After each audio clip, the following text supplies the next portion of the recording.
হ্যাঁ বড় মা বলেন। এত বেলা হয়ে গেছে, তোর বড় আব্বাকে এখনো খাবারটা দিয়ে আসিস নি? থাল কোটা মেজেই খাবারটা দিয়ে আসছি বড় মা। সেই সকাল থেকে এখনো থালগুলোই মাজা হয়নি, কি করছিলে এতক্ষণ? আমি সকাল থেকে বসে আছি নাকি, ঘুম থেকে উঠে ঝাড় দিলাম, রান্না করার জন্য পানি এনে দিলাম, সবজি কুটি দিলাম, সব কাজই তো করেছি। কত কাজ করিস সে তো আমার ভালোই জানা আছে। একটু ঘুম করলে এটা করলাম ওটা করলাম, বাড়ির সব কাজ যেন একাই করি। বাপ মা তো মরিকে শান্তি পেয়ে গেছে। যত জ্বালা হয়েছে আমাদের, 3 বেলা ঠেসে ঠেসে খাবে আর একটু হুকুম করলে মুখে মুখে কথা। কি হলো এখনো দাঁড়িয়ে থাকলি যে? যা থালটা বেজে খাবারটা দেয় গা। হ্যাঁ বড় মা যাচ্ছি।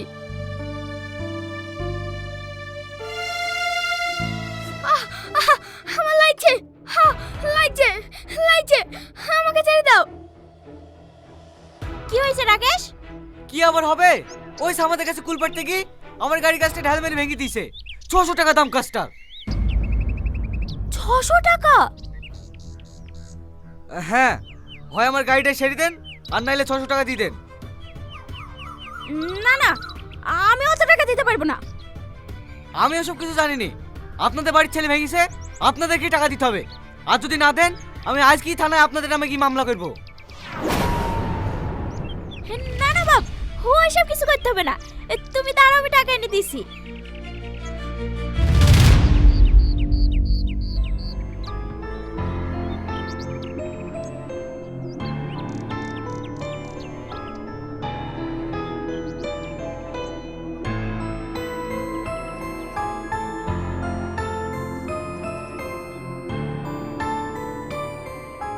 এখানে আয়। না না আমি যাব না, তুমি আমাকে মারবা। মারবো না, এখানে আয়।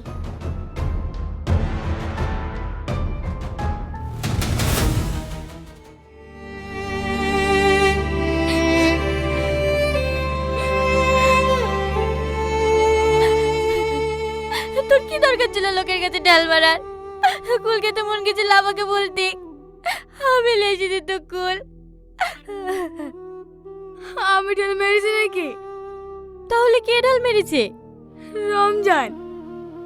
তখন বললে না তুই ঢাল মারিসনি। আমার কথা শুনেছে নাকি? আমি কতবার করে বললো আমি ঢাল মারিনি, আমি ঢাল মারিনি। আমার একটা কথা শুনলো না। তোকে কতবার করে বলি ওদের সাথে মিশবি নি।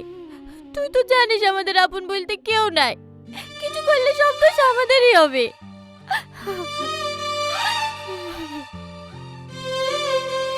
তুমি কাঁদো না বাবু, আমি আর জীবনে কুল পাইতে যাবো না। এখনো যাসনি? যাচ্ছি বড় মা, এখনই যাচ্ছি। আমিও তোমার সাথে যাবো বাবু। না না তোকে যেতে হবে না, তুই বাড়িতেই থাক, আমি খাবারটা দিয়ে এক্ষুনি চলে আসবো। বাড়িতে গেলে বড় মা আমাকে মারবে, তুমি আমাকে নিয়ে চলো না। ঠিক আছে চ।